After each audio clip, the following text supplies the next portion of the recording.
All right, good morning, everyone, and welcome once again to NAPE's Business and Technical Meeting. The last one we had was in January, so we can wish ourselves Happy New Month and, of course, Happy New Day in all the various dimensions. But it's always good to see every one of us, every one of you on this call. So thank you for joining in early. We are going to start. Our technical presentation today is being sponsored by TotalEnergies. So I will play again the video. We will use that as to set the scene. This is just to showcase what TotalEnergies is doing in its recycling and their CSR to the community. So you'll see that, and then we would also talk about some of the activities as we go into the event program. As typical with NAPE, you know that the technical presentation that we'll be having is packed full. I will do all the introductions at the right time. But in the meantime, enjoy the video and please call industry colleagues, friends, network, and ask them to join us because we will be starting soon. Right, so welcome. And take the time, put it on the chat box, say hello to your colleagues, say hello to your friends, say hello to your associates, and let's just have a good time together. And good morning.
Okay, so I think it's a good place to start. Please confirm you can hear me. I know you can, but just confirm for me so I know that everyone can hear me. Yes, I can hear you. Great, thank you. And thank you everyone for joining us early. We have some quick introductions to make before we start, but I'd like to run through the agenda and just set some ground rules. Like I said earlier, this is sponsored by Total and it is our monthly technical and business meeting. And I'm emphasizing the business part of it because one of the things we've heard over the years is, oh, it looks like your meetings are dragging a bit longer, even though we never run to 2 hours. And people say, cut off the introductions that you do. The essence of our meeting is actually for technical knowledge sharing and also for networking, because that's also important when we build or when we try to build a community of professionals. So please take out the time You're not here to only listen to a technical presentation. You're also here to exchange ideas, to share your thought process, and to contribute to the community as we all grow together in it. So it's on that note, I'd like to say thank you, and thank you for joining us. The president is joining in right now, and we will commence. Briefly about our sponsor for today is Total Energies. I'll bring this up later, but just so you know, Total Energies is an ERP Nigerian limited company. It's an affiliate of the Total Energies SC, and they've operated in the upstream sector of our national hydrocarbon industry for over 60 years. And in terms of reserves number, they have added 3.6 billion barrels to our production to date. They also are very active in the downstream activities, and they operate by the name Total Energies Marketing Nigeria PLC, which is a subsidiary of the big company that I mentioned. Incorporated in 1956, we are grateful for their support and their sponsorship of this technical meeting. You watched the video already, so I'm just going to skip that part and move to our agenda for today.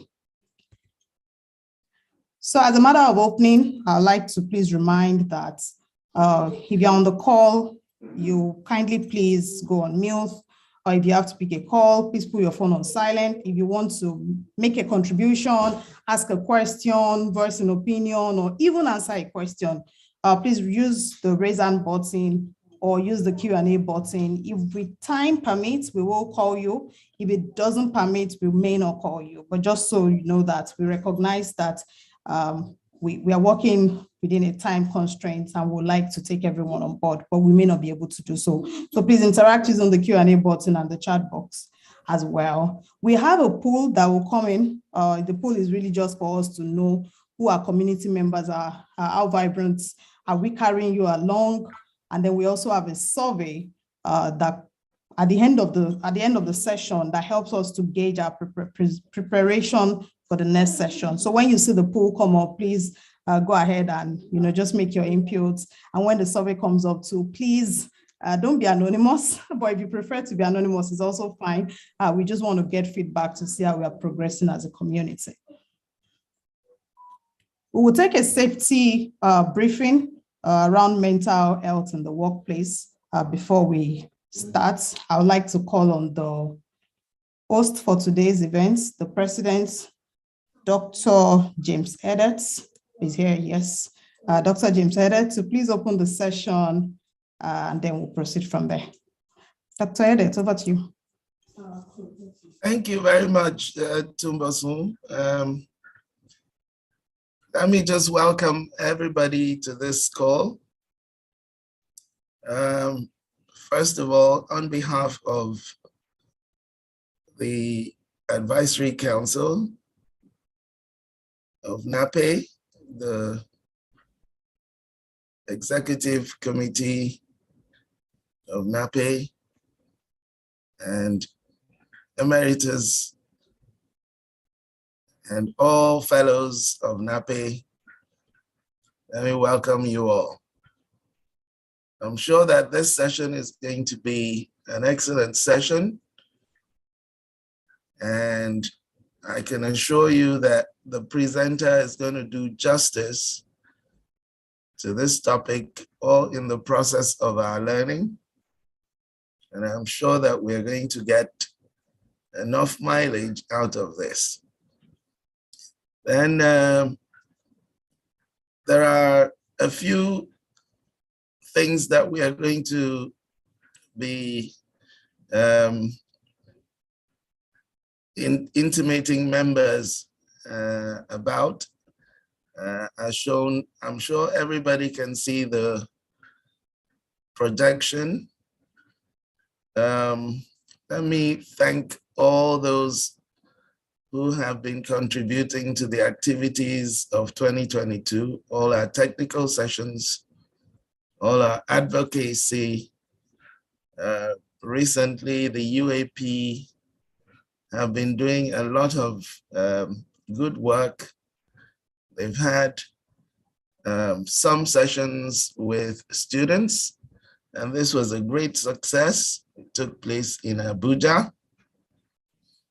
And Recently, we have also had the Leadership Forum in Port Harcourt, and we appreciate all those who have made the great effort to put these programs together.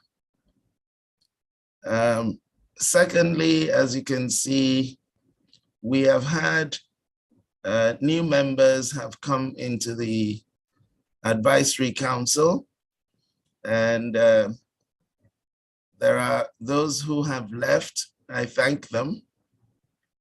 We've had Adedoja, of course, she's been a great help at the AC, and she is leaving the AC, and I thank her a lot for all that she did. We've had replacements in the Advisory Council as well. The IPP, immediate past president, Mrs. Patricia Ochowu, F. NAPE, and K. Kanu, who are now taking over in the AC. I thank them all, and I'm sure they're going to do a great job in the AC on behalf of NAPE.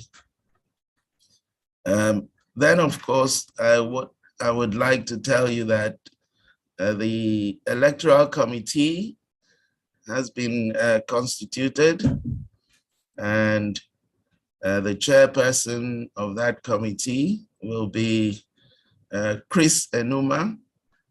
And then, of course, going by the new constitution, we have a 5-man electoral committee, and we've had the members of that committee will be inaugurated soon.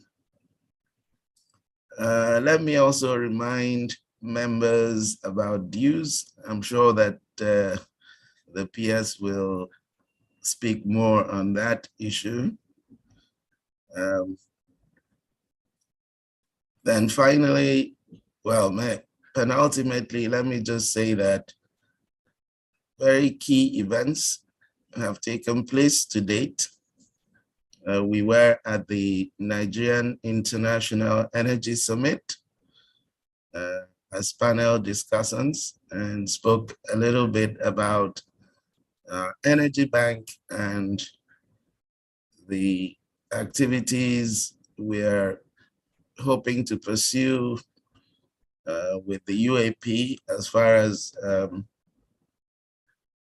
how we would love to see our students taken care of in the universities, and how we would want them to come out, fully industry ready and functional. And I'm sure that the communique, which was written during the NIES summit, would be properly articulated to capture all the things that we had discussed, and hopefully not just relegating those to the background, but as much as possible, taking those forward in terms of concrete actions. I already spoke about the UAP events, the Students' Retreat, which took place in Abuja, and the Leadership Forum, which we held in Port Harcourt, is very successful. Right now, the NMGS conference is continuing, and we have some of our members are being, excuse me, recognized as fellows, and some awards are being given. Adedoja Ojalabi FNAPE is going to be invested with the NMGS Fellowship today, along with a few other NAPE members, Professor Abiodun Dukoya, Dr. Lubumi Adeigbe, Dr. Bertram Ozumba of NAPE, I've seen him. I saw him yesterday, so he's here and ready. Professor Wilfred Mode of NAPE also, I saw him yesterday at the conference. Professor Elijah Ayolabi of NAPE, Dr. Ndukuba Egesi, Professor Okpese Imeswen. The honorary awards will go to Mrs. Patricia Ochobu. It was announced yesterday. She will be getting the Nnamdi Azikiwe Award, and Professor Deborah Ajakaye FNAPE as well will be taking the Gold Medal Award. And Dr. Chidozie Dim is getting the NMGS Chevron Research Prize. And we are all together in solidarity with them, and we thank them very much and wish them the best. I will personally be in attendance at the awards ceremony, and we look forward to a great NMGS conference. So then, of course, our 40th conference planning, I think the president-elect will take that call and intimate us more on the goings on. And finally, let me just say a very big thank you to my company, Total Energies, for sponsoring this event, this call, and for providing the speaker, Olatunbosun Olagundoye, whom I know very well. And I know the stuff is made of, and I'm sure we are going to enjoy this talk. And we give Total Energies a big thank you, both for sponsoring and providing the speaker. And I'm sure that there might be some level of virtual finger foods, you know. Tomasum, have they given us finger foods virtually? Yeah? All right, excellent. Thank you very much, and welcome to the session. Okay. Yeah, go ahead. Thank you, P. Yeah. So before we just go into it, I'd like to quickly call on Elliot, the president-elect, just for a few announcements around the conference planning, call for abstract as well.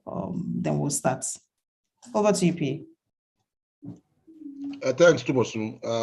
So the conference planning for our November annual conference has started. We had the inauguration at the end of February, and we plan to have monthly connects, as much as possible physical, but also a component of virtual. We also have we're using this opportunity to encourage members who want to contribute their resources, their time, and energy and ideas to making this November 13th to 17th event a success. To by all means get in touch with myself or the Secretariat. We need this is our 40th conference, and we need all the help and support to make this a wonderful event for all of us. The PES mentioned, we also have issued out the call for abstracts, and we expect to have great papers sent out to the editorial team, all in a bid to make this conference a success. So I think I'll just leave you with again a call for your help and support to ensuring this event success. Thanks, PS. All right, thank you very much. Just to mention that, like the President said, we have a couple of fellows, emeritus members online, just to say thank you for joining us. We recognize you. We can't go through all the names because we have about 100 people, but we see you, and to every member of NAPE that has joined as well, we see you and we say thank you. So to start the session, we will run through a safety briefing, and it will be taken by El Shalom Pariola. She'll be talking to us about mental health in the workplace. El, are you in now and can you speak?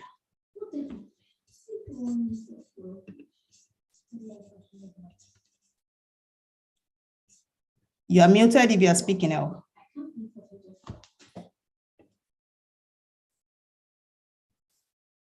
Tone, can you confirm if she can speak? I know we tested this. Yes, please, but you need to increase your audio a bit. Okay. Is it better now? Yes, please. Okay. Hey, everyone. Go ahead. I'll put on your screen. All right, thank you very much. Oh, that's perfect. Thank you. Can you put on your screen? Yes, I'm trying to share my screen. Please, can you access my screen now? Your screen is up. Go ahead, El. Okay.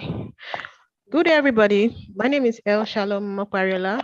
I'm presenting a safety moment on mental health in the workplace. Next slide, please. My presentation will run from the introduction and down to the way forward. Next slide, please.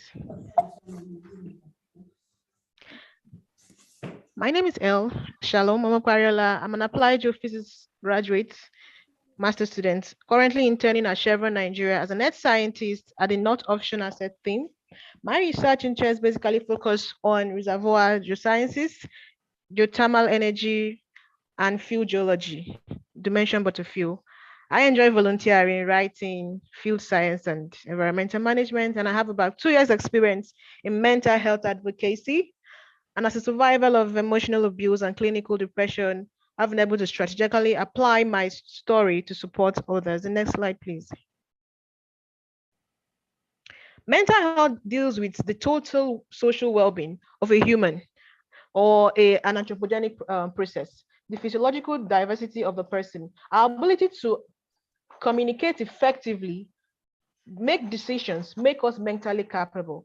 There are certain mental health triggers in the workplace, starting from the childhood trauma and the background that has to do with your family and where you were born. Another area could focus on the job security and threats, giving an instance of the current financial situation in the country, Nigeria. Another one we have is a poor work-health balance.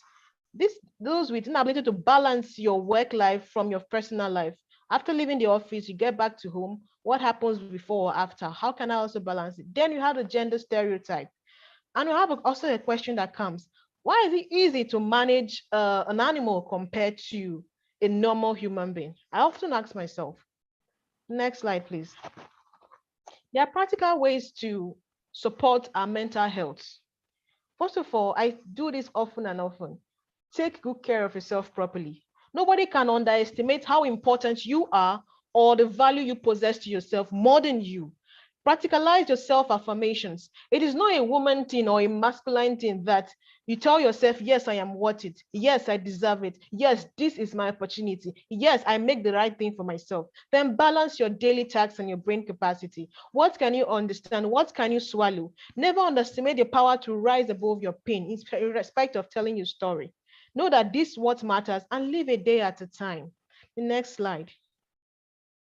Who can you talk to when you have mental health challenges? I don't know who you feel comfortable with talking to, but I outlined some certain questions you could ask yourself before you digress your personal life out to the next person. Because you alone, I see yourself as a very important person. But what can you risk as a person?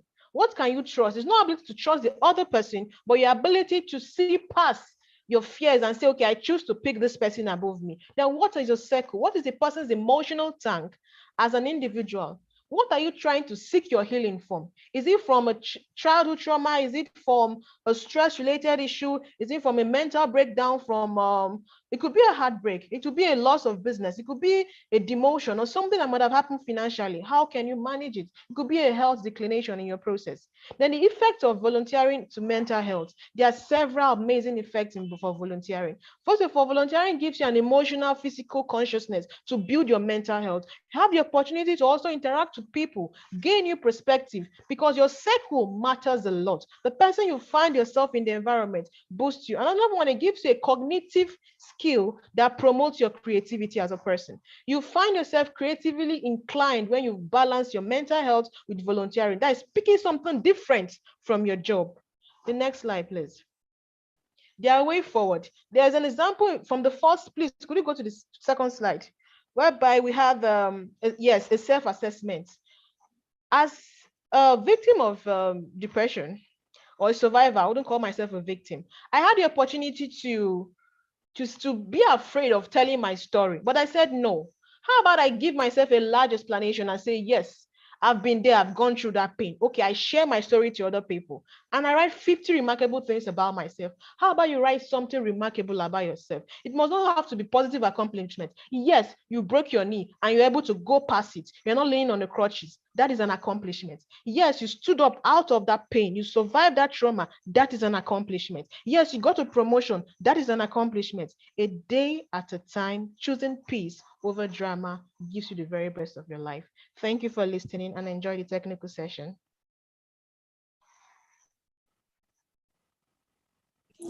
Thank you so much, Elle. Thank you. You have any question for Elle, or you'd like to take this conversation forward, please reach out to Elle. She's on the chat line, and have the conversation. So we'll go straight to our technical presentation, and I would like to hand over this part to our chairperson for today.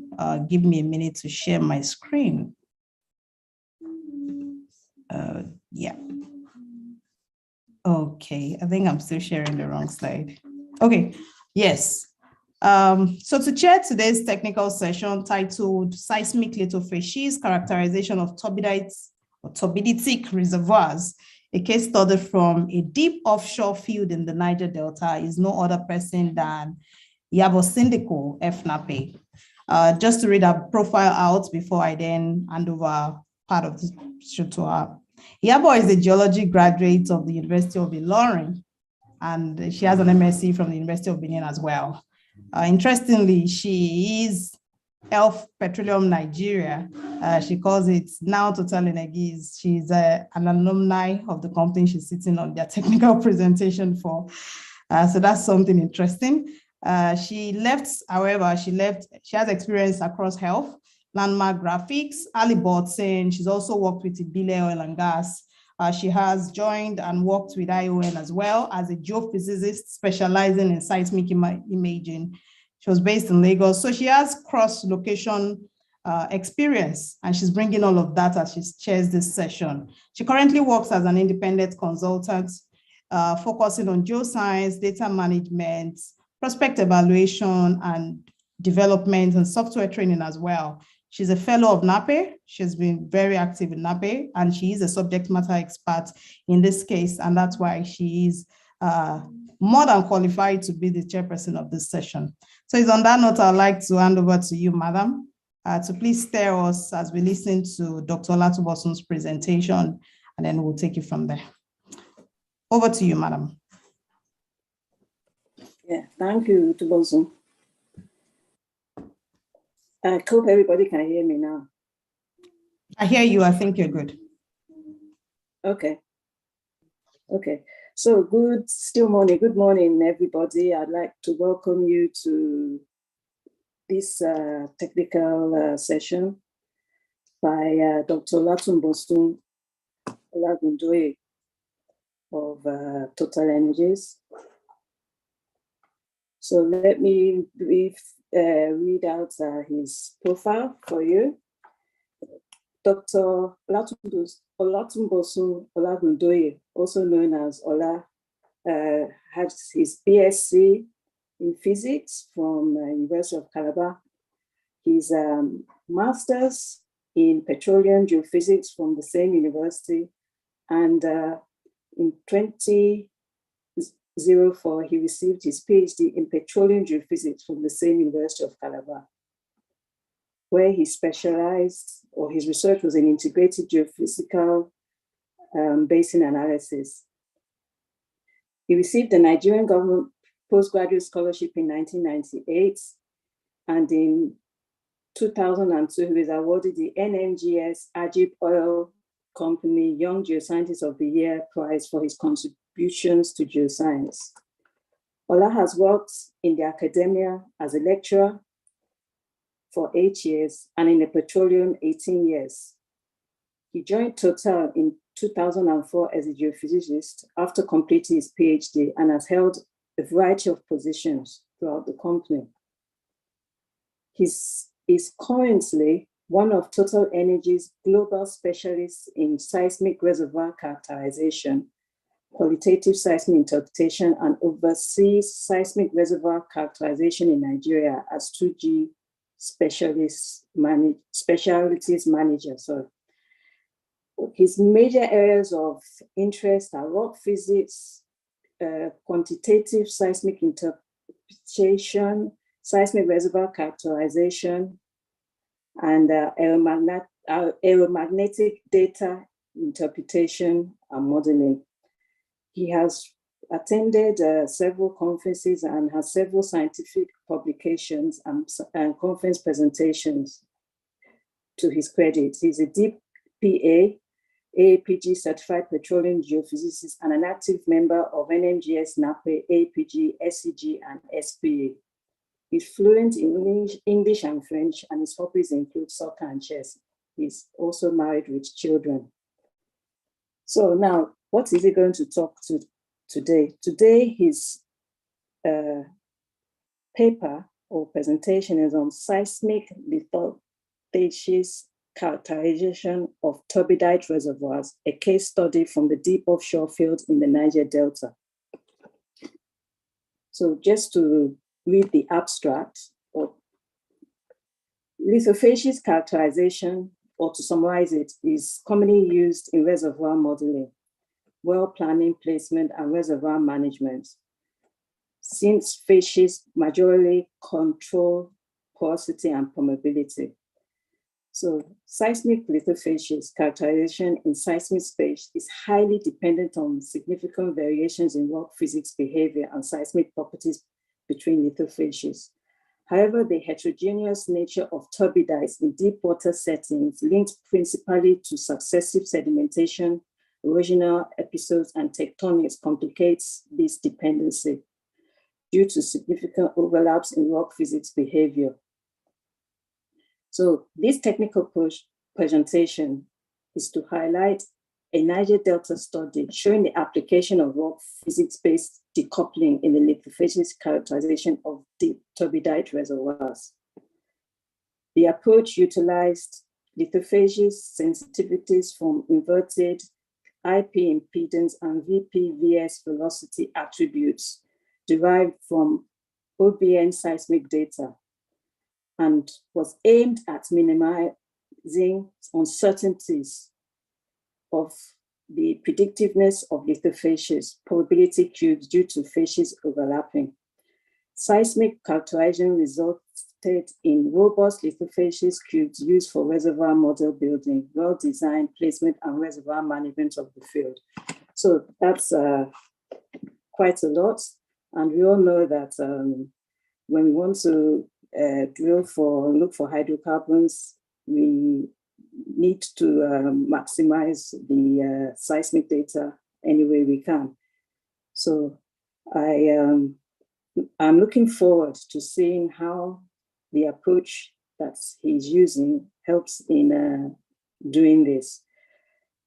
So with that, I would like to hand over to the presenter of this session, Dr. Olatunbosun Olagundoye, to take us through his presentation. Thank you.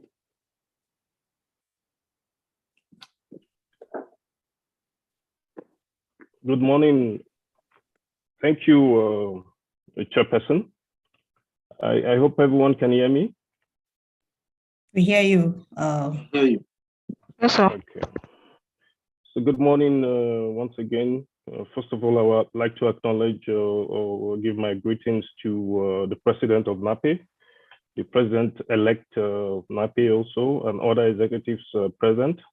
I also acknowledge all fellows of NAPE and the management of Total Energies, who are my employers and who is also sponsoring this technical presentation. Ladies and gentlemen, dear colleagues, today's presentation is on seismic lithofacies characterization of turbidite reservoirs, and I will draw an example from one of our fields in the deep offshore Niger Delta.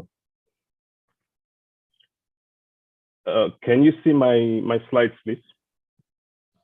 It's yet to come up, so give it time. You want to share your screen, please?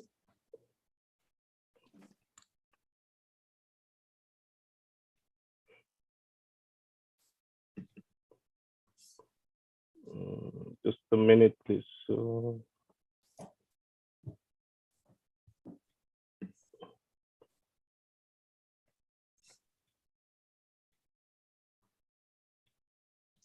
Great, it started. Can you see it now? It says up. it started screen sharing, so it will be up in a while.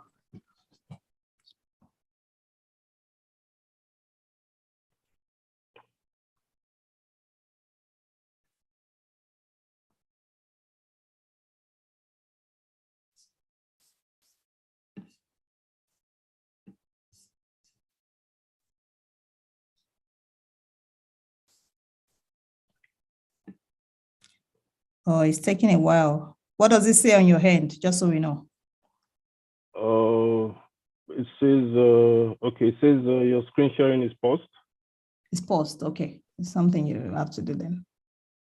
Okay, I think I have to exit and then come back and share. Start it over. Okay. Yeah.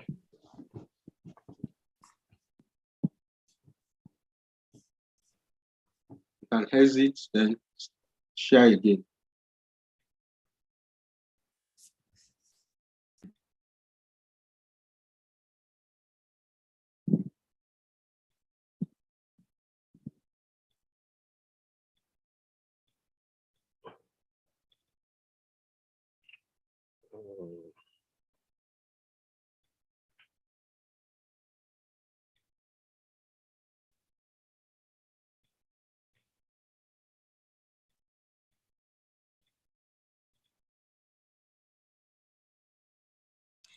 Sometimes closing the presentation and opening it again does help. So you may want to try that if you don't have a lot of heavy files on it.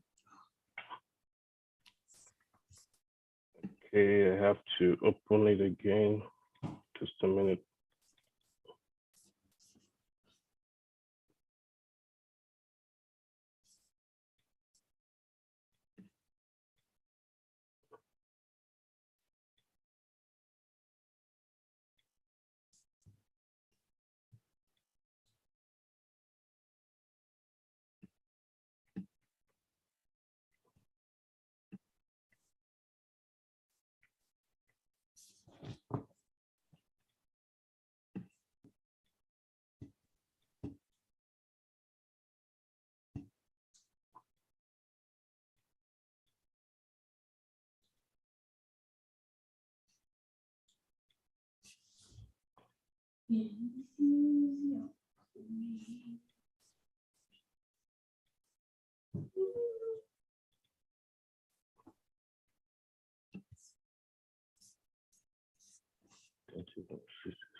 Yay, you're up now. Good.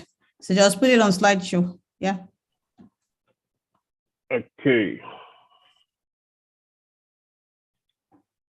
Do you have it now on slide mode? Just give it time. It's coming.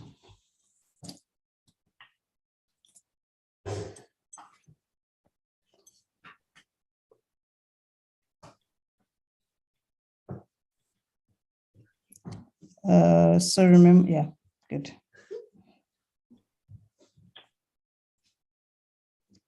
Cool. Okay, sorry for that slight itch. So I'll go straight to the summary. I've tried to make a mix of the slides because I believe we have a mixed audience. We have experts, we also have students and people who may not be too versed in the subject. So I'll start first with an introduction of some key points on the subject. And then I'll go to Turbidites, look at the geology and rock physics perspectives, and then we dive straight to the case study, and then we conclude and make acknowledgements. So it's important to have a brief look at some basic terminologies that will help us understand the subject. First is the word facies, then we go to lithofacies, and then electrofacies. What are facies? Basically, is any characteristics of a rock that you will use to characterize it, especially if you want to reflect its origin and differentiate it. For those of us who are versed in the geosciences, we know that you could have metamorphic facies, sedimentary facies, igneous as the case may be, which is tied to the origin and also the mineralogy. In terms of sedimentary facies, we'll be looking more at characterization based on sedimentary source. There are other sub-facies which are important, which we call turbidite facies in this case, which is a major subject that we'll be discussing. And then we also have biofacies, which means you are classifying based on foraminifera or fossil content. And lithofacies taken from two words, lithology and facies. Basically, if you try to characterize a rock based on its lithology, that means you look at its texture, mineralogy, grain size, and also the depositional environment, what you are actually doing is trying to classify that rock as a lithofacies. In that context, you could have bipolar facies, which is what we are common with. You say sands and shales, like you have in the Niger Delta. That's a simple situation. But in actual fact, in deepwater settings, you're not only looking at bipolar facies, you're looking at what we call turbidite facies, which in this case, you are trying to characterize the facies based on turbidity current deposition. And under that, you have a series of facies under turbidites. You have organic shales, hemipelagites, and different kinds of sands ranging from silty turbidites down to debris flows. But basically, again, to break it down, you have what we call electrofacies. In that case, you're just trying to characterize a rock based on the well-log responses or character that you have from data. So those are basic terminologies that will help us in understanding the subject. So let's dive into seismic lithofacies itself. We look at the classification. It's just basically a classification of lithofacies in the seismic domain. Some people like to call it rock characterization because it provides a link between rock properties and in order to seismically classify lithofacies. The basic questions are why do we bother with this area of expertise? We know that lithofacies control porosities and permeabilities of reservoir flow units.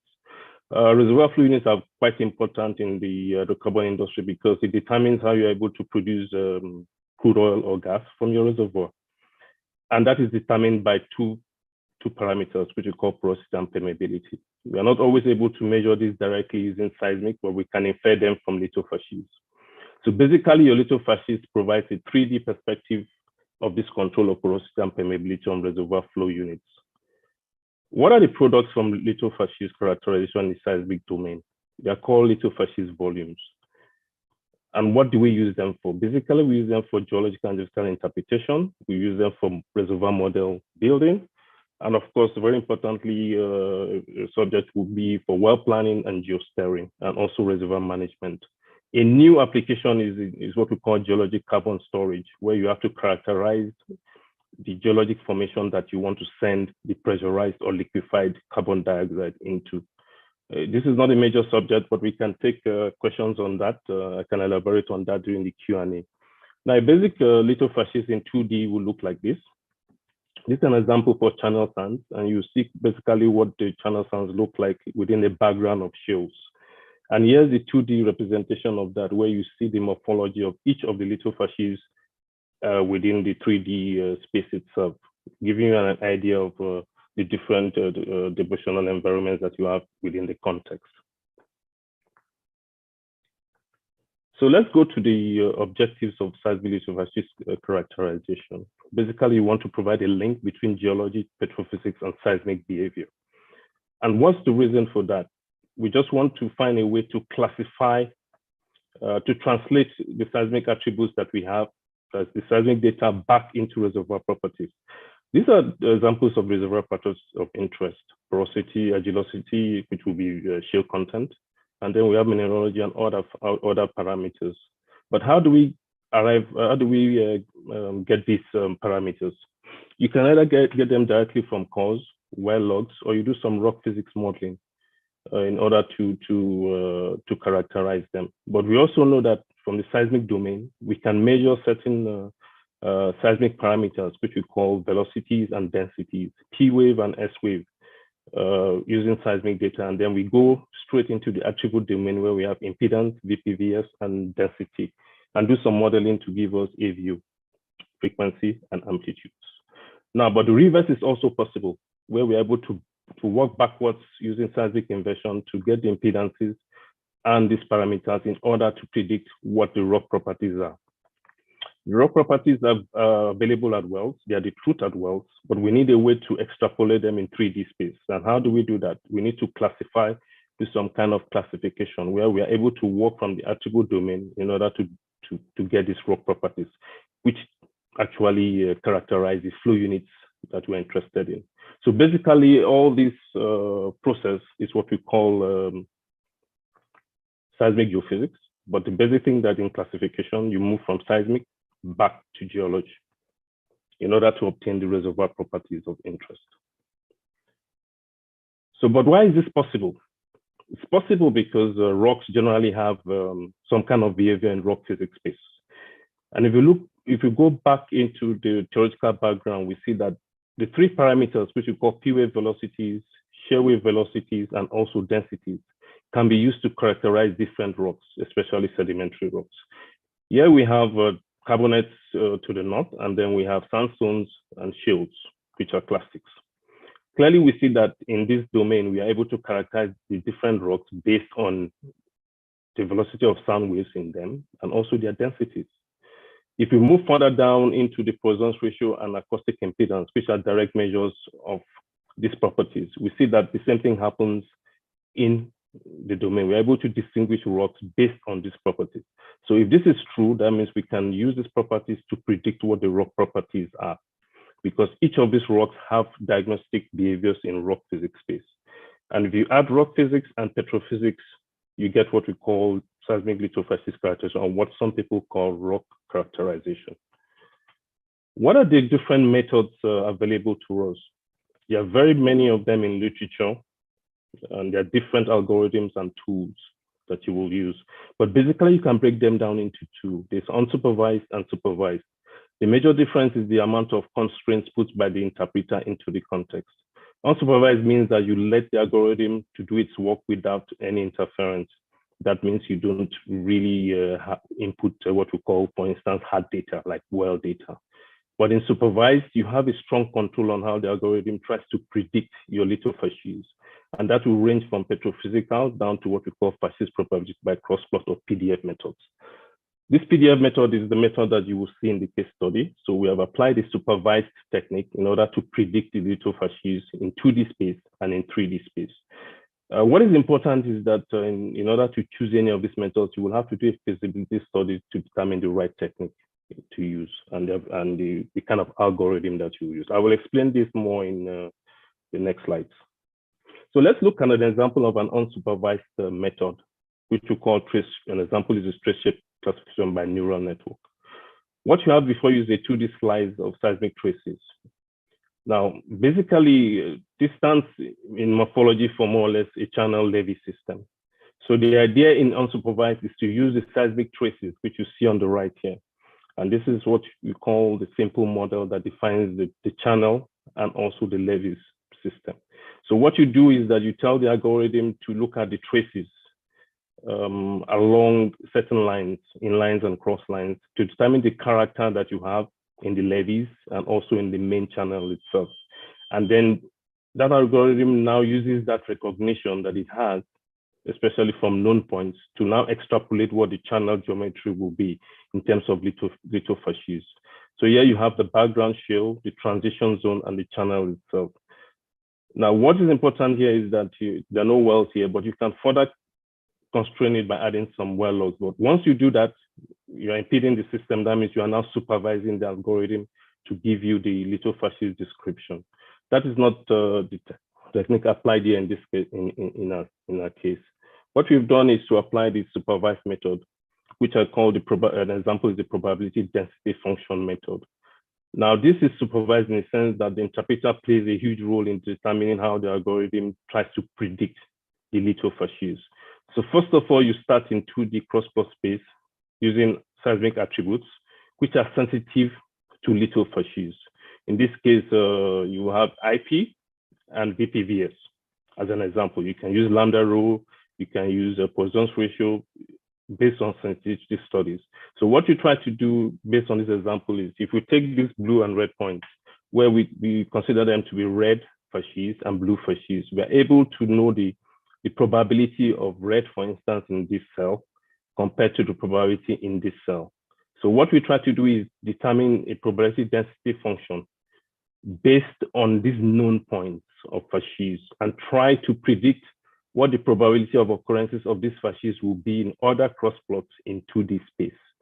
Now, basically that formula, the simple formula of that will be this, which is basically an integration of what you know in this cell and also what you don't know in this other cells. So that at the end of the day, you have an operator, which is a mathematical function, which is accurate at these data points, which you now use to predict what occurrences you will have in this empty cells in 2D space. Once you get a robust function, you then apply an extrapolation, and then you get what you call a 3D volume. This is an example of a slice through that 3D volume for a probability of sandstones. Clearly, we see the lithofacies within a background of shale material. What is important is that you get a continuous volume, which you can now use for lithofacies interpretation. Now, but we'll dive more into the generalized workflow for this PDF method, because that's the technique that we're using in the case study, or that was used in the case study. So basically, you have two major data sets. You have your well data, where you have your facies and some well logs, weekly logs and porosities. And then you have the seismic component, which gives you the 3D dimension. The truth, the parent or the truth is the well, because you know you have cores, you know what lithologies and lithofacies you have.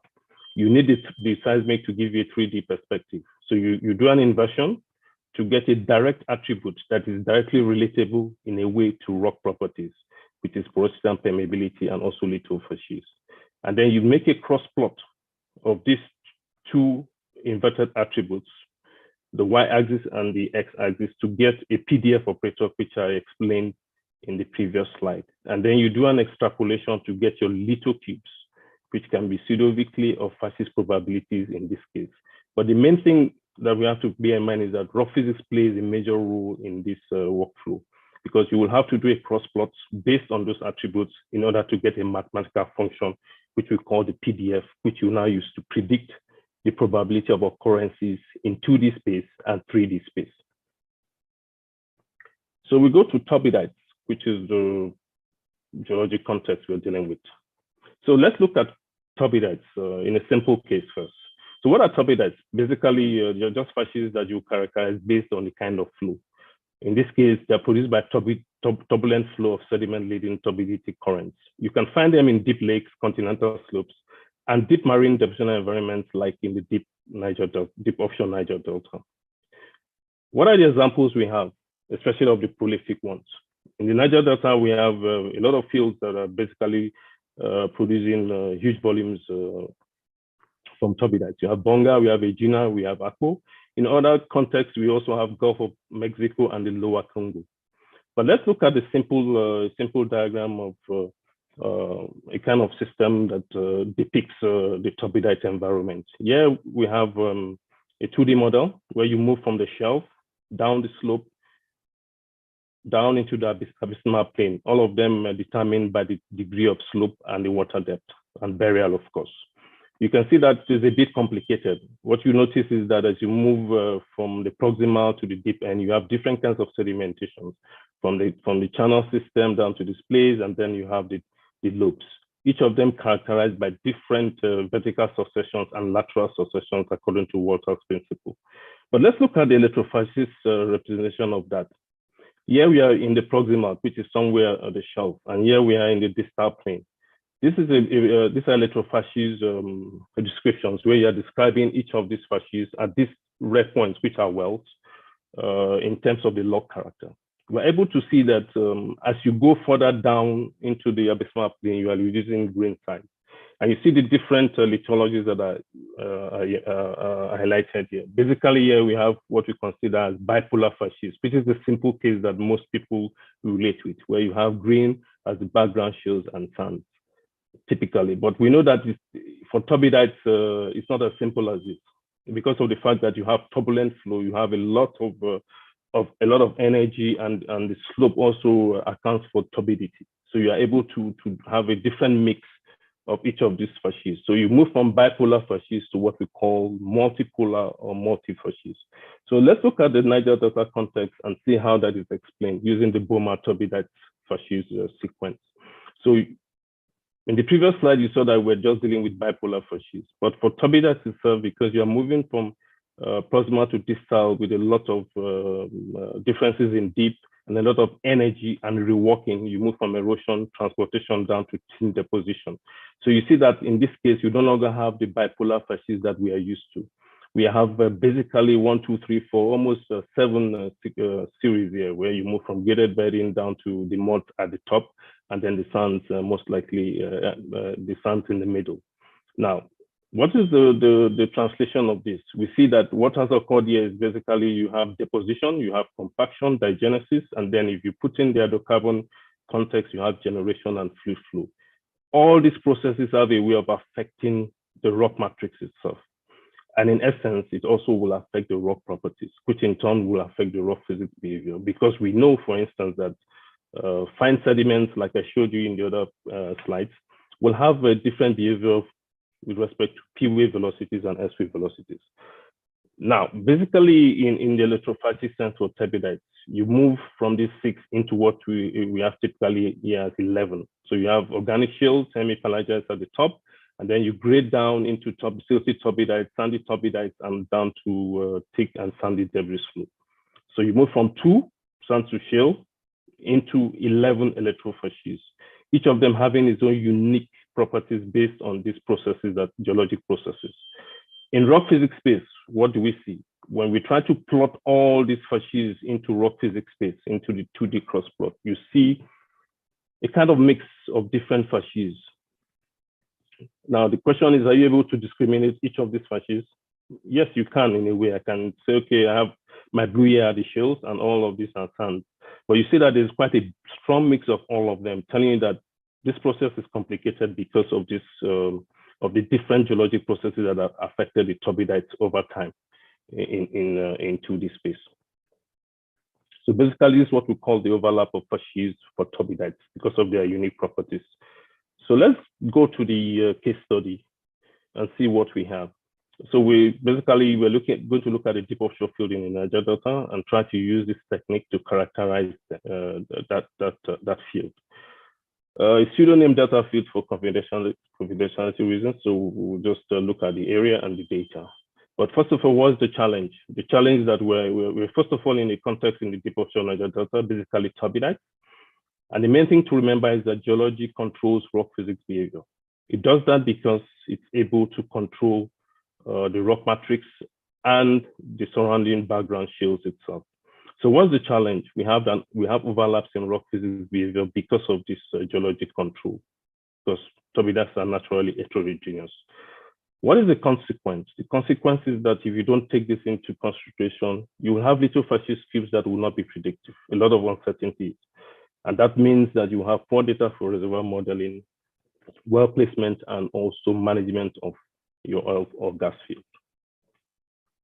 So the study area basically is in the deep offshore Niger Delta, like I said, between the proximal fold belt and the distal imbricate fan. Basically, it lies structurally in the transitional zone between the upper extensional zone and the lower compressional zone.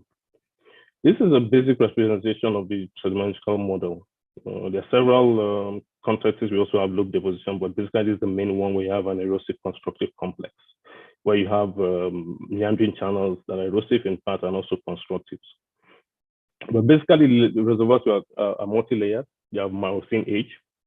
If you look at three facies context, you see there are sand shales and debris flows. But as you see in further slides, that you don't just only have these three facies.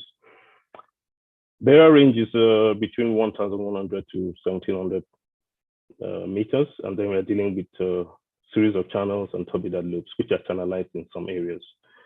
So what were the data sets available to us?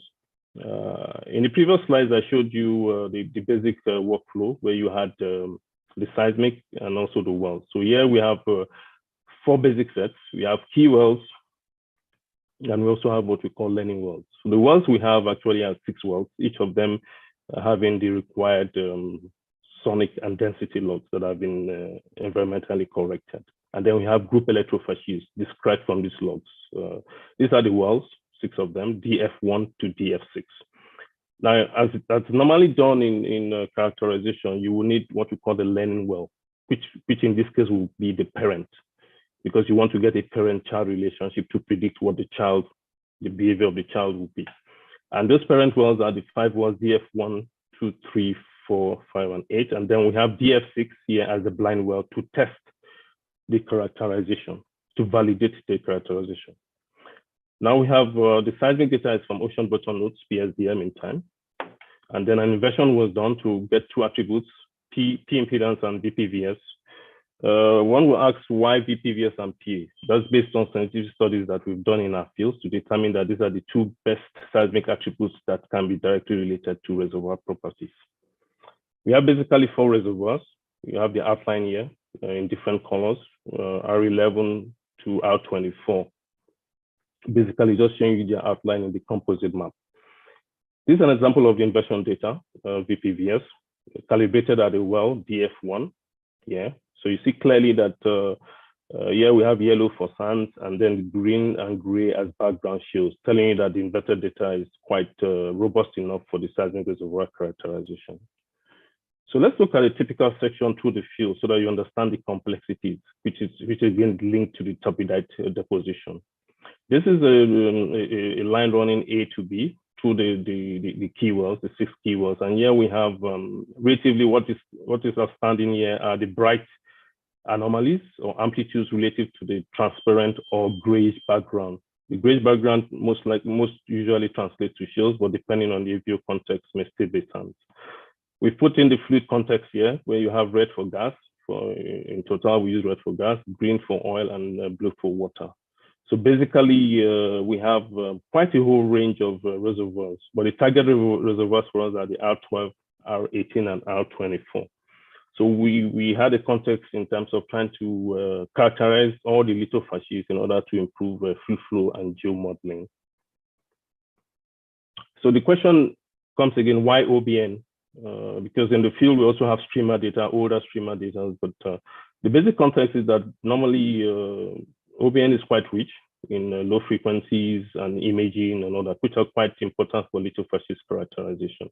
An example of that is in the signal domain here, where we are comparing the older streamer with the OBN streamer. If you use a classical signal analysis approach, you see that at the cutoff of an octave of about 12, you have a larger frequency bandwidth in the OBN, telling you that you have larger resolution. And also you see that the noise spectrum in the streamer is higher than the OBN, telling you that in terms of signal to noise ratio, you are better in the OBN with the OBN data. And in terms of energy penetration, which we show here in terms of energy loss index, you see that the OBN is able to provide energy deeper into the target, telling you that in terms of illumination, you are able to better resolve all the lithofacies compared to the use of the streamer data. So we go to the methodology and see what we have. The first thing we look at is what we call the lithofacies grouping, which is the first step. Here in this case, you have well data and inverted IP pairs, but you first have to group the electrofacies. Why that is important is because most times you have overlaps between all these facies that are normal in geologic space. So basically for electrofacies, we have 11 described from logs, and you can further break them or group them based on petrophysical quantities, V clay, total porosity and effective porosities into grouped electrofacies for the shallow, mid, and deep intervals.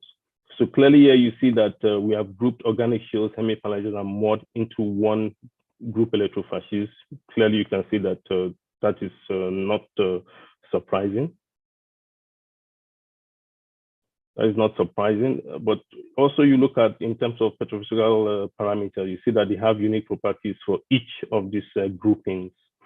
So on the basis of that, you do an upscaling in seismic domain in order to get your group, your GEFs. So let's go to the next plot, which is quite important, is to do now a cross plot in the inverted space between VPVS and IP, color-coded by the different facies, and use that to obtain a mathematical function which you convolve in all these cells to obtain the different little probability density functions for each of the different facies. What is important is that these points are projected from IP and VPVS in order to obtain these probability density functions, and involves a strong use of cross plots. After that, you apply an interpolation extrapolation of these 2D PDF operators in all the cells, and then extrapolate further in 3D to obtain the different facies cubes, which you will see later in 3D space. So we look at the results and discussion. So this is an example of the result that we had after cross-plotting. When you cross-plot the entire, I'm having quite some interference with this pool. Okay, basically this is the cross-plot you saw earlier from the entire series, where you have GEF 1 to 6 with the different groupings, shales and turbidite reservoirs and debris flow. And we see clearly that when we move to cluster analysis space, where each of these clusters represent each of these group electrofacies, you see that here you begin to recognize that you are not able to discriminate clearly each of these clusters, which are the grouped electrofacies, telling you that there is a problem. And if you try to use this to produce the cubes, you will have quite a lot of uncertainty. So what do we do to overcome this overlap and uncertainty? So what we do is apply what we call rock physics decoupling. So we take that entire interval and decouple them into the 3 different intervals based on separate rock physics plots for each of the shallow, mid, and deep intervals. And once you do that, you begin to see the uniqueness of turbidites. You see that this is the shallow interval and the mid and the deep. And you see that the rock physics behavior is quite different between the shallow interval and the mid and deep intervals. If you look at the blue points, which are shales, you see the heavy scatter of the shales, telling you that most likely you are more unconsolidated, which is true for this turbidite case. And in this other case, you're becoming more and more consolidated and more organized in the rock physics domain. And that's why you see that in this initial plot, you had heavy facies overlap because of the contamination from the shallow interval, which is linked to its own unique geologic sedimentation, which also alters the rock physics behavior. So based on this decoupling, we are able to produce 3 different PDFs for each of these different intervals, compared to having one unique PDF for the main interval. So we go straight to the merging of the group electrofacies. This is important because we know that in rock physics space, even though you are able to group your electrofacies, there's also still some overlap between them, especially if that overlap is also within the geologic context. You see clearly here that we have the 6 group electrofacies, but you see that they have unique rock physics behavior in cross-plot space. For the shales, you have them in this quadrant, and the debris flow, you have them in this other quadrant. But what you see clearly is that for these other 4 group electrofacies, the silty turbidites down to the quartz green turbidites, they all fall within the same quadrant, which is not surprising because in rock physics space, you cannot clearly distinguish some of these turbidites because they have the same unique rock physics behavior. And when you compare that to what we know in geologic processes and in reservoir flow, we know that these are basically the same sediments in terms of flow. So we can basically also group them together in rock physics space. So instead of having 4, we now have 1 merged group electrofacies for the turbidite reservoirs, and then we have 1 for shales, and then the other one for debris flows, where we put GF2 and 5 to 5 as turbidite reservoirs, and the other 2 are non-reservoirs. So let's look at the different operators that we get when we use decoupling. The first set of operators that you see in the top are for MGF 1, 2, and 3 when you don't apply any decoupling. That means you just take the entire interval and then you only take out interval 2 and look at the PDFs. But the ones you have at the bottom are the ones that we have used decoupling for. So you have for interval 2, you see clearly that in PDF space, the mathematical function when you decouple is cleaner and more discriminant than you will have. For instance, if I compare the shales without decoupling and decoupling, you see that the PDF is more organized, and I'm now able to predict the space where shales should be compared to where the turbidite reservoirs should be in this case, telling us that the resultant 3D extrapolation will be robust. So after applying those functions, the decoupled functions, we see clearly the result of an example of an auto-propagated lithofacies extraction for MGF2, which in this case are turbidite reservoirs within the channel itself. They are auto-propagated based on seeds to be able to get the morphology itself. And we have the blind well DF6 to test the decoupled lithofacies, and DF8, which is the learning well, in terms of learning errors and the blind errors. So you see clearly we have the lithofacies logs clearly pointed out here. And then you see that there's a good correlation between the extraction and the well results taken at the blind well and the DF8, telling us, giving us confidence in the decoupling of these lithofacies in space. This is important in terms of test because the blind well was not included in the lithofacies characterization. So it serves as a way of confirming that our mathematical distribution works well in 3D space. Now let's look at the blind well, zoom into the blind well and see how good it is in terms of prediction, because it's blind, so it shouldn't have been there in the first place. So these are the lithofacies logs, and we see clearly the turbidite reservoirs lithofacies cube, where you have the red colors giving you a high probability of turbidite reservoirs and the blue background as non-reservoirs. You see the strong and very excellent correlation between the lithofacies log, for instance, here, where you have sand compared to the debris flow here, telling us that the collaboration is quite good and the lithofacies prediction will be quite good also. Now let's look at development wells, other wells that were not even included at all, that didn't have the required sonic, but are in the field and are producing. And you see clearly again the good correlation between the lithofacies and what we see at wells. So the problem has been solved. We know the lithofacies along the well, but now we have a lithofacies cube where we are able to predict the lateral extent of each of these lithofacies away from each of these development wells, telling us that these cubes can be used to predict lithofacies for infill locations or any other well that will be drilled within the field. So let's look at its application in geomodeling, which in this case is trying to get a model of a 3D model of the subsurface in order to aid reservoir management. What we have here before you are just infills, where we have taken these lithofacies volumes in order to fill up the 3D grid or reservoir grid in order to be able to predict lithofacies away from each of these wells. DF2 is one of the wells used in the lining, and then you have DF30, 12, and 31, being other wells in the field already existing. You see the strong or good correlation between the V-clay log at each of these points with the different lithofacies that have been populated from the seismic lithofacies characterization. If you zoom into DF30, for instance, which is one of the wells that we have in the field that is a very good producer, we're able to see the strong correlation in terms of what was seen at the well and what is seen by the lithofacies cube, telling us that the sand distribution, for instance, is well constrained by wells and also by the lithofacies characterization. So basically, we now move straight to the conclusion and acknowledgements.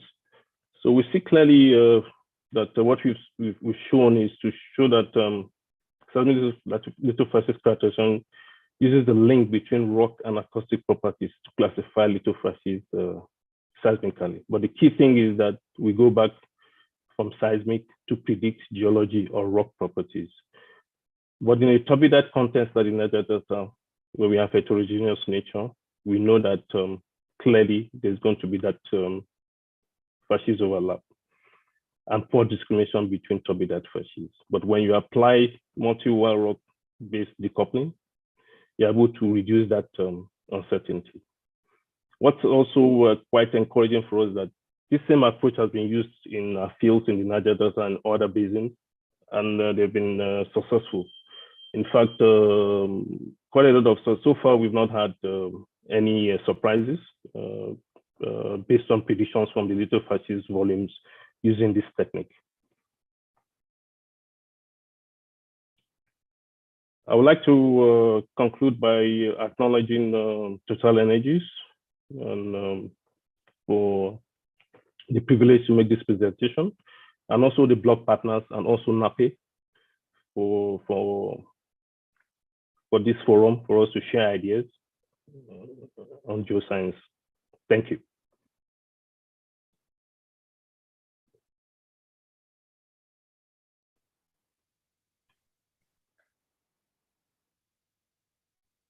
Thank you, everyone. Thank you, everyone, for listening. Thank you, Dr. Lau, for such an interesting presentation.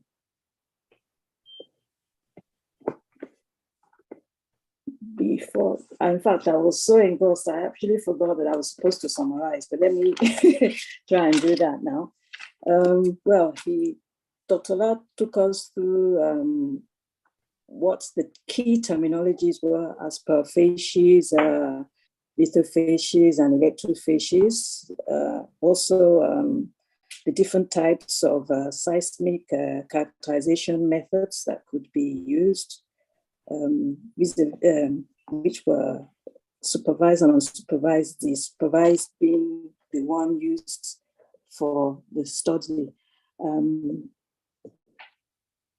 Before any of the two is used in a project, the need is there's a feasibility study should be done to determine which of the correct ones to use.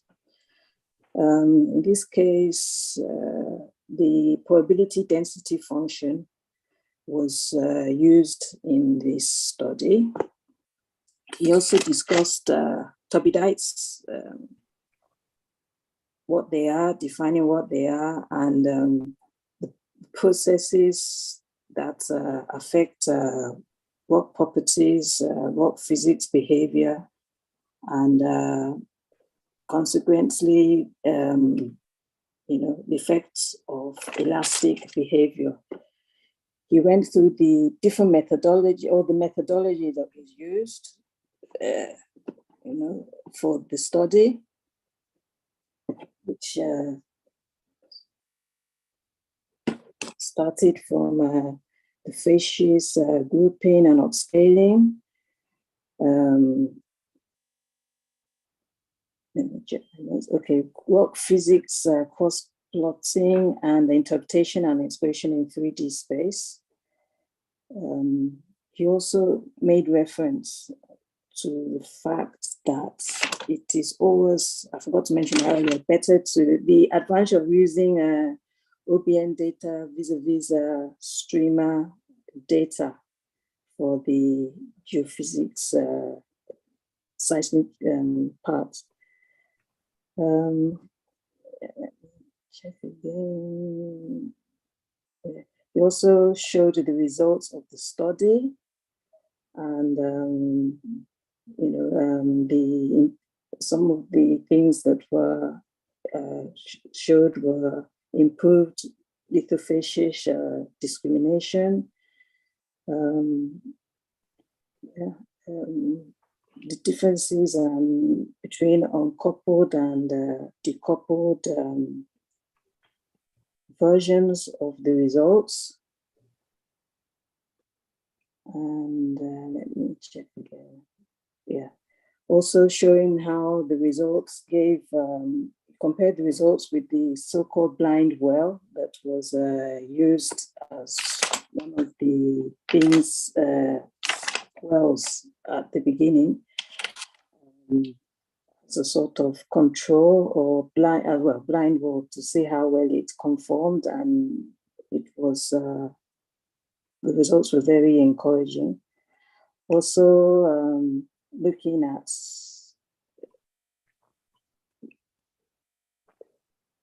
the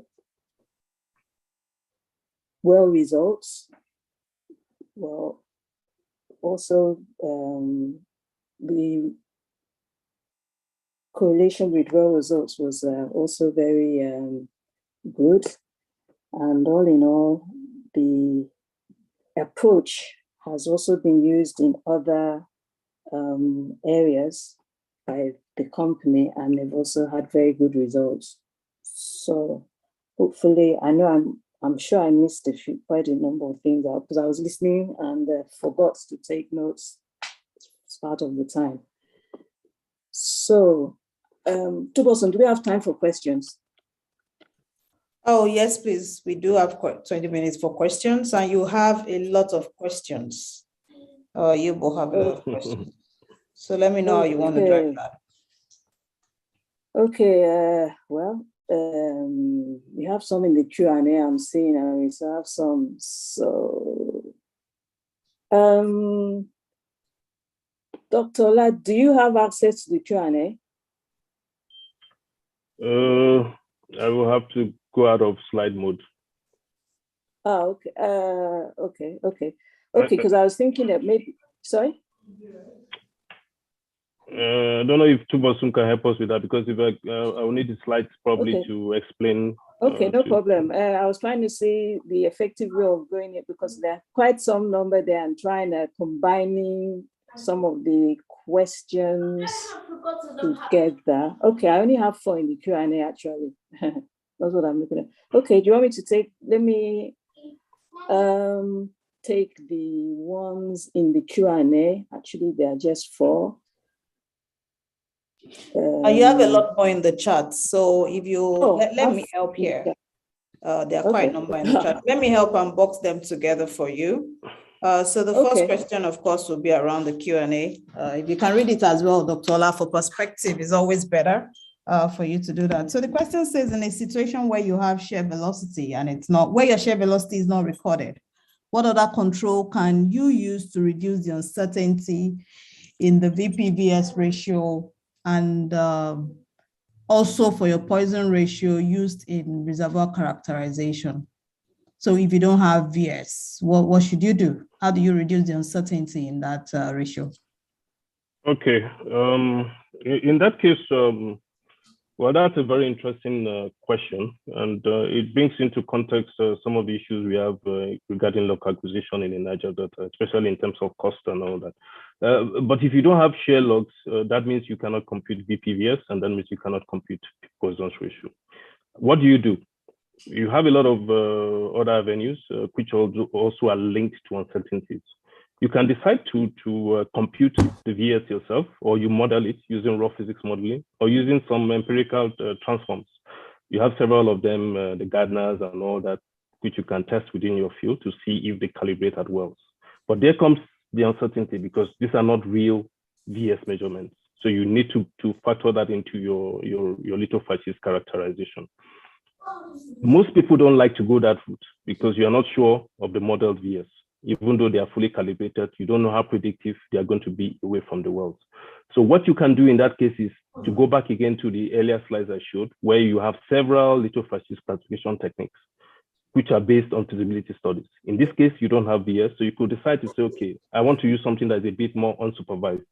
That means I go the trace shape classification route, or you do some fuzzy logic, which is also linked to some multi-cluster analysis, as the case may be. So those are the basic solutions that you have. Or you could decide to just forget about quantitative lithofacies characterization and then go the simple inversion route. That means you could do a colored inversion, which is basically does not need VS. You just need the P wave sonic. And then from there, you try to use some other techniques to predict. This case, you'll be limited because you don't have the shear component, but you are able to at least predict in a way bipolar facies, not necessarily the multipolar facies that you have in the turbidite context. I don't know if that answers. I mean, that's a good representation of what the person who asked the question. Is he satisfied? Is he or she satisfied with my answer? It will let us know, but I think I think every information you have is data dependent. If you don't have a data, then you have to pursue different methodology to it, which is what you have captured. Madam Chairperson, over to you. You have all the questions on the Q&A now, so you can take it from there. Okay, will do. Okay, so I have one here that are the parents' learning wells usually proximal, or is its location inconsequential when integrating the well data? Okay. The choice of wells is quite important. It's very vital because those wells that are like learning wells are the hard data that you use to train the algorithm in order to predict away from them. So it is important that those wells are located in geologically good places. We know that initially, at least in the exploratory part phase, you like to drill the sweet spots. And usually you target places that may not have the full stratigraphic sequence. So when you are choosing your learning wells, for instance, it's always good to first make sure that you have wells that penetrate all the lithofacies of interest that you want to discriminate, because you need to have a probability density function for these lithofacies. So if you use wells that do not sample these lithofacies in 2D space or 1D space, are you able to predict away from those wells? So you have to choose your wells that sample enough of those lithofacies. And then you also need wells that have the required data, your VP, your VS, and your IP. That means your shear sonic, your P wave sonic, and your density. So those are the two key drivers of the wells. So it's not enough to say, okay, I have 5 wells and I choose all of them in the center of the channel. Usually the center of the channel is where you have more of the sand, and you have no wells in the levees or in displays and all that, where you have all those other facies that make up the turbidite sequence itself. So it's quite important.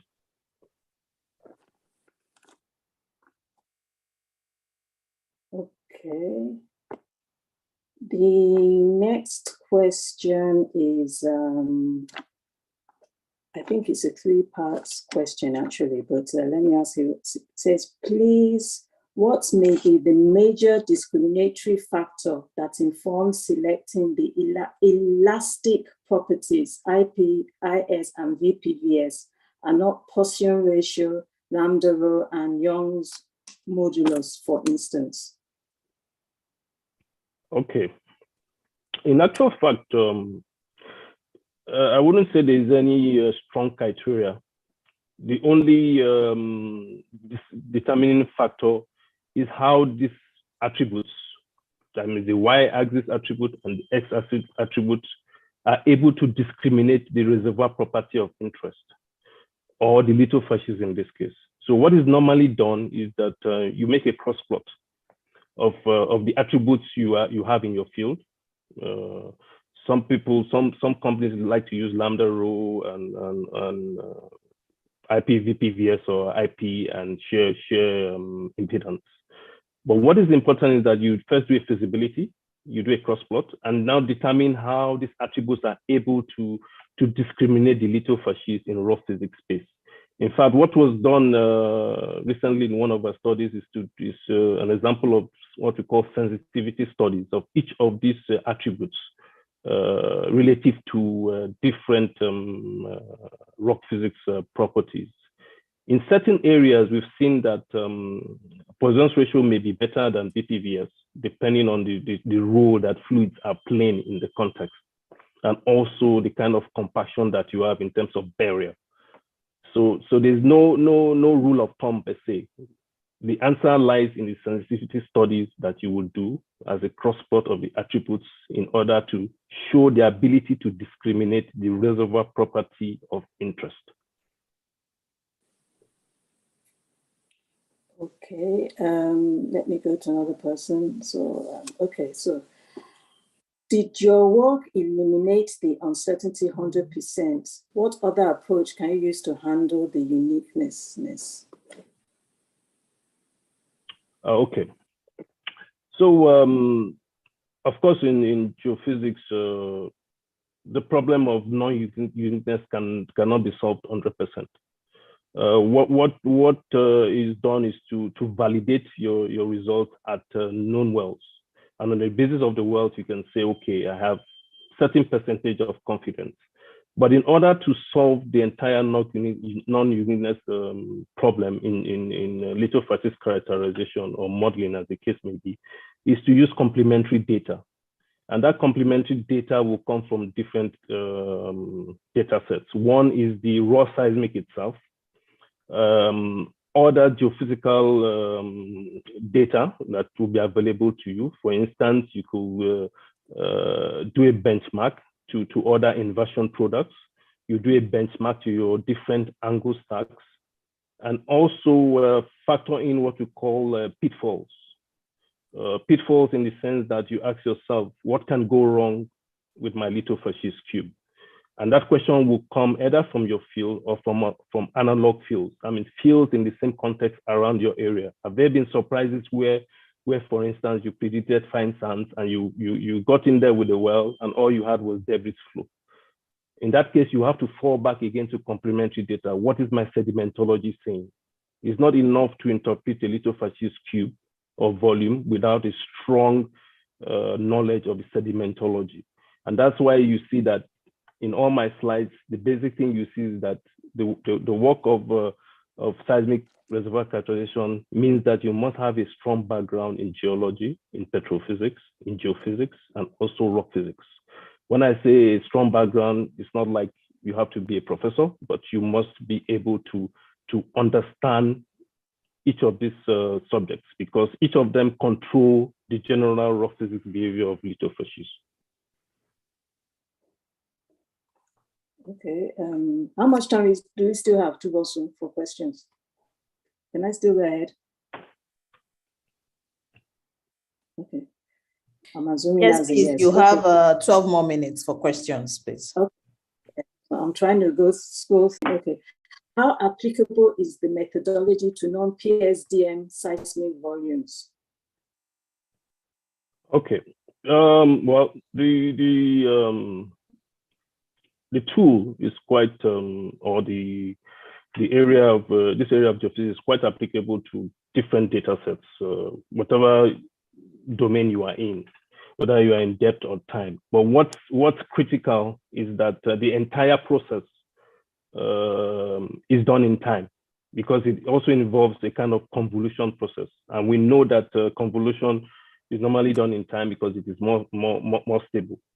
So basically what is done is, even if you have PSDM data, which in terms of imaging should be better than PSTM, what is normally done is that you still have to stretch back the PSDM in time. You have to take it back in time using a velocity model so that you can have time cubes of those attributes that you will now use in cross-plot space.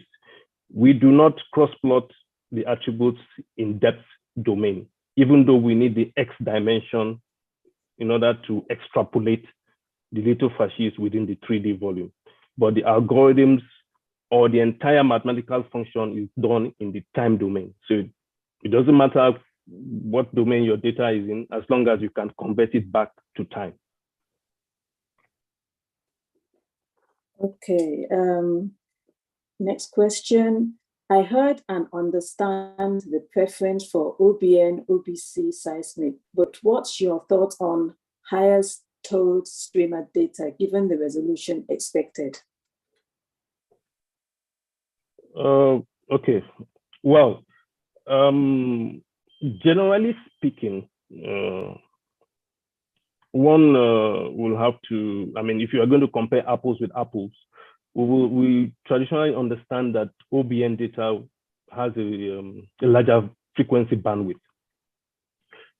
And in signal analysis, that translates to better resolution. Of course, there are other things that come into play. There's noise, there's acquisition issues. But if you remove these other external factors, your OBN data traditionally should have higher frequencies. And that's what I showed in my slide. But that's not to say that OBN, you must shoot OBN data to do lithofacies characterization. No, OBN is quite expensive.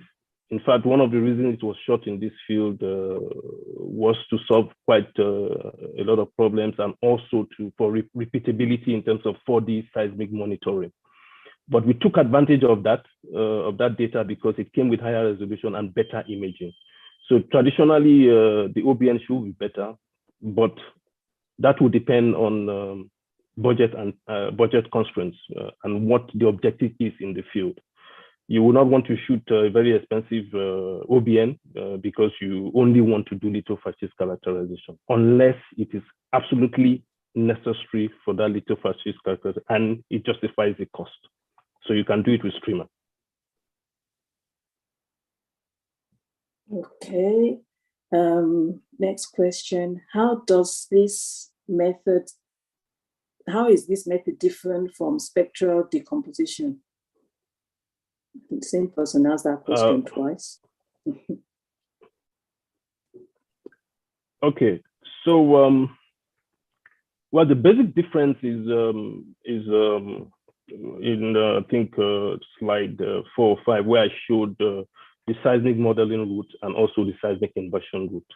For spectral decomposition, you are more or less trying to go the forward modeling way. That means you are trying to predict what a certain seismic property is, like AVO, frequency, or whatever. But for spectral decomposition, what you do is that you break down the spectral frequencies in your seismic data and use them as a means to predict your sedimentology, as the case may be.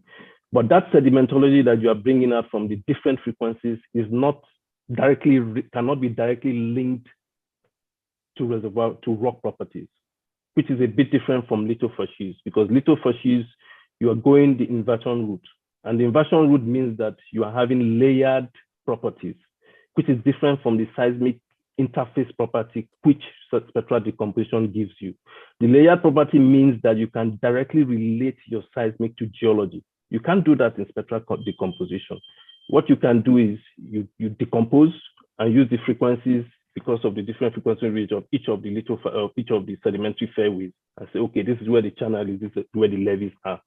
But you cannot determine the internal heterogeneities, which we see clearly in the lithofacies method, because you are now looking at direct or layered properties that are linked to the inverted attributes. Okay, next question. Can this approach be used for drilling an exploratory well or just for infill projects? Yes, you can use this approach to drill exploratory wells or production wells, injectors, or producers. But you have to relate that to the context in which you are and the cost benefits of the approach. In an exploratory context, you're just going into a field for the first time. You just want to find the sweet spot and find out if you even have a play or something that will be commercial. So you're not going to want to spend a lot of money shooting very expensive seismic or even doing exotic or sophisticated techniques like this to just drill one well, an $80 million well, for instance, which may end up being a failure. But when you now go into the development context, where this approach is really important, you have a developed field, you have a lot of wells. You can see that one of the necessary points of this is the learning wells or the parent wells. You need a lot of wells, well, not a lot, but a minimum number of wells to be able to characterize the lithofacies. So those are the two contexts that will determine when this approach comes into play. One, what is the geologic context? In what phase are you in the field? Are you in exploration or development? What are the cost benefits of using this approach? Because in exploration, you can basically use other techniques, colored inversion, spectral decomposition, just to find the sweet spots. You are not interested in fluid flow at this stage. because you are not producing, you are not injecting. So you don't really, your objective is not to understand how fluid flows within the reservoir. You just want to find hydrocarbons and sands, which you can do from other simpler techniques. Okay, the last question I'm seeing here is what is the reason for your preference of using V-clay over V-shell? Were the processes tested using V-shell? How different were the results? V-shell, okay. Well, I think in terms of V-shell and V-clay, it's a matter of terminology.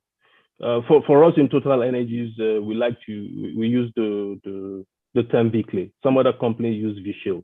But what is important is what is the definition of a shale. A shale is just an aggregate of rock where the mineralogy of clay is about 60%. So it's the same thing for V-shale or V-clay. The idea is to have a cube that you can get the volume of sand for by subtracting the V-shale or V-clay from one. So in our context, V-shale is equals to V-clay, as the case may be. And the other part of the question is, there were two questions, I think, in one. What were the processes tested using V-shell and how different were the results? But I think the first one had answered the second and third part of the question. Yeah. Okay, I think that's the end of, there's no open questions, so that's the end of the Q&A. Dr. Ola, thank you so much for such an insightful presentation. We also have to thank Total Energies. I keep forgetting it's no longer Elf Petroleum. Total Energies for allowing you to do this presentation. Tuboso, I think I can hand everything back to you now.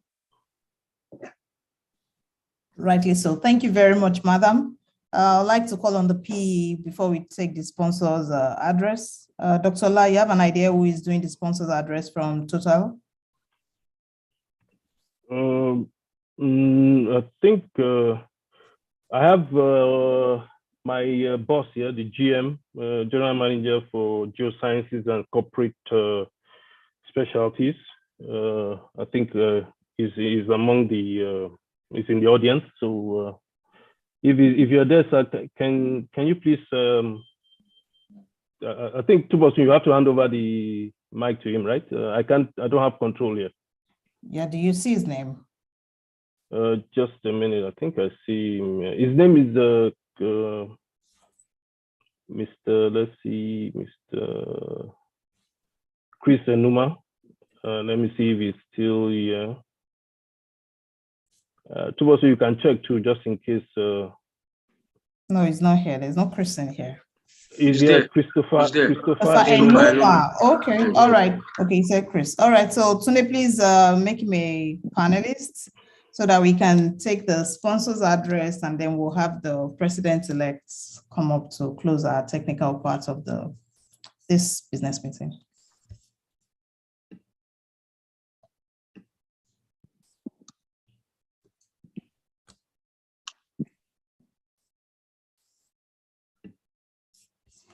So you can stop sharing your screen as well. Hello, good afternoon, everyone. Can you hear me? Yes, please, we hear you. Okay. Firstly, I would like to thank Dr. Ola for this very good presentation. And then I would also like to thank NAPE for giving us the opportunity to do this. In fact, this is one of the ways that Total Energies is trying to impact technical capabilities, not only to the industry, also to the academia and including the students. So I think such presentations are very important to the industry and academia, including the students, like I said. Please, I would enjoin other companies also to help in doing same thing through NAPE. If all the IOCs and the companies are able to do this, I'm sure that we'll have calendar for 2 years instead of NAPE going from one company to another asking for sponsorship. So this is very important. It doesn't cost a lot of money, especially today that we have to do this virtually. I think it's something that we need to do so that we can impact knowledge to others as well. And lastly, I would like to say that in total, we'll continue to share our knowledge. We'll continue to do this sponsorship. It's already in our program every year, and we'll be happy to do this at any time NAPE comes knocking on our doors. So thank you very much, Dr. Ola, for this. I hope everybody present here has been able to learn one thing or the other concerning seismic reservoir characterization. Thank you very much, everyone. Thank you very much, Christopher Inuma. I couldn't even say it better. You've done the P's work for him by advocating that we all continue to share knowledge. P, please help us thank our sponsor, then we move to announcements so we can wrap up before 1. Thanks, Tubosu, thanks, Chris, for doing justice to the vote of thanks. I couldn't have said it better ourselves, but we will thank all those who attended this meeting, this technical and business meeting. The safety presenter, El Shalom, the chairperson, my fellow, the presenter, Dr. Lagundoye, the sponsor, Total Energies, and all attendees, including the members of the Advisory Council, members of the Executive Committee, fellows emeriti, the NAPE Secretariat for a great job in putting this together, and also our most energetic Public Secretary for putting it all together. So thank you very much, and I'll see the floor back to Bosu. All right, thank you very much, P. So we'll just take a few more announcements on what is going to happen the remaining part of the month. There are a lot of things lined up. So today is 16th, and we have had the Lagos technical meeting, which is where we're at. At the same time, we have the NMGS conference also going on. So a couple of our members are there. Like the president earlier said, we have a lot of members that have been honored today as fellows, honorary awards. So it's a big thing for us. Following this, the PE has talked about the conference. The call for abstracts is out. The technical committee are asking that you send your abstract in early prior to, of course, them shutting it down. There will be no extension this year, hopefully. Then, as usual, March 31st is our deadline. Please pay your dues. The new dues are up based on the latest constitution. These are the new prices. If you have any issues at all, please reach out to members of the secretariat to help you.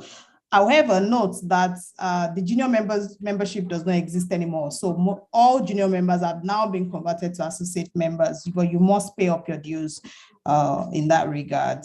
And as Chris said, corporate members, we are enjoining that you please activate your companies all over again because we do have that category still existing. You've heard this. We're welcoming Kanuke and Patricia Ochogbu, both FNAPE, as immediate past president and executive nominee into the advisory council of NAPE. They are going Mrs. Ojelabi, who is being replaced by Kanuke, and we have Alex Taka, who was the immediate past president at the time, now being replaced by Patricia Ochogbu, and they both sit in the advisory committee going forward. There are more names, actually, but these are the names that we know that are due paying. So we are getting into that space where everything is tied down to, your commitment to NAPE as well. So we have about 8 of our members that will be honored with NMGS fellowship this evening. And then we also have our immediate past president who is going to get the Nnamdi Azikiwe Award. And then Professor Ajakaye is getting the gold medal award. And our own Dr. Dim, our newest chapter coordinator, is also getting an NMGS Chevron Prize. So this is a big deal for us. And like the president said, he's right there in Port Harcourt and being a part of this conference. The Port Harcourt sessions or the Port Harcourt chapter have a presentation, a technical and business meeting next week, Wednesday. It's being sponsored by Shell. The topic is here. You will please catch up with this on our mail correspondence and the social media space. Following immediately, the next day after that, we are on our way to Oka Owerri. Oka Owerri is the newest chapter, and they will be having their inaugural meeting on the 24th of March, and they would also be starting it with a technical meeting as well. The topic is gas utilization opportunities, a case for cleaner energy and economic development. Just to present to you the executive committee members for Oka Owerri. These are them. Dr. Dim and his team will be properly inaugurated as a chapter next week, Thursday. And then we would have Professor C.S. Nwajide, who would join the advisory council as a nominee from this chapter. So just so you know your executive, know your NAPE members. This chapter will be live next week, Thursday. It is a physical event, the same way the Port Harcourt event is also a physical event. Come April, we would have the NAPE UK Europe chapter. They have their own virtual technical meeting, April 7th. The information is also housed. Please register early so that you can be reminded when the dates get closed. And it's on that note, I'd like to say thank you for joining us today so we don't run out of your 2 hours commitment to us.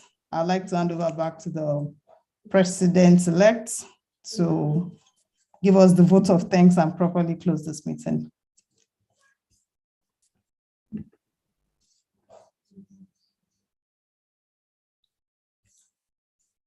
Yeah, you there? PS, I'm here. I'm not supposed to vote twice. So, but just want to thank everyone for attending, and we'll see you at all of our various technical events. All the very best. Have a lovely day. Thank you. Have a good afternoon, everyone.